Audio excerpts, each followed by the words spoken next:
Samantala, tiniyak ng Maritime Industry Authority na tinutugunan nila ang problema sa umano'y hindi akmang kwalifikasyon ng marinong para sa domestic shipping operations. Yan ang ulat ni Denise Osorio. Hindi kinopya ng Maritime Industry Authority o Marina ang International Maritime Standards para sa mga lokal na barko. Ito ang paglilinaw ng ahensya kasunod ng panawagan ng mga shipping operators na i-relax ang mga umiiral na patakaran sa pagkuha ng crew sa domestic shipping dahil sa patuloy na kakulangan ng mga kwalipikadong marino para sa inter-island routes. Hindi po natin ini-implement ang international standard sa domestic. Kinonsider po natin yan sa paggawa ng ating mga sistema, pero hindi po natin inadapt. No? So, mali pong sabihin na ina-adapt namin o ina-apply natin ang international standards sa ating local or domestic shipping operations. Sa isang forum sa Cebu nitong nakaraang linggo, inilahad ng mga shipping stakeholder na may mga barkong hindi makabiyahe dahil walang sapat na crew.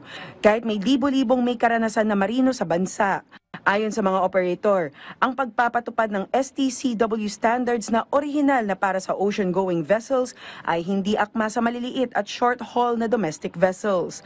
Dahil dito, maraming may hands-on experience na patron at kapitan ang hindi makadeploy dahil wala silang formal na maritime degree. Sa kabila nito, tiniyak ng Marina na kasalukuyan ng nire-review ang manning rules at may ginagawa para ito ay iakma sa mga pangangailangan ng local operators nang hindi isinasantabi ang kaligtasan. Na-aprubahan na sa Marina Management Committee yung mga pagbabago na ipapatupad natin sa manning requirements. So baka within July po, ma-issue na natin yung bagong regulasyon sa manning kung saan may pagbabago po talaga para na-consider natin yung pangangailangan sa domestic shipping without naman sacrificing safety concerns, no, and issues.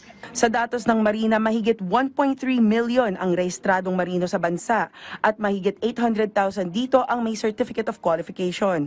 Pero ayon sa ahensya, halos 500,000 lamang ang nasa international deployment. Ibig sabihin, may natitirang malaking bilang na pwedeng itap para sa lokal na operasyon.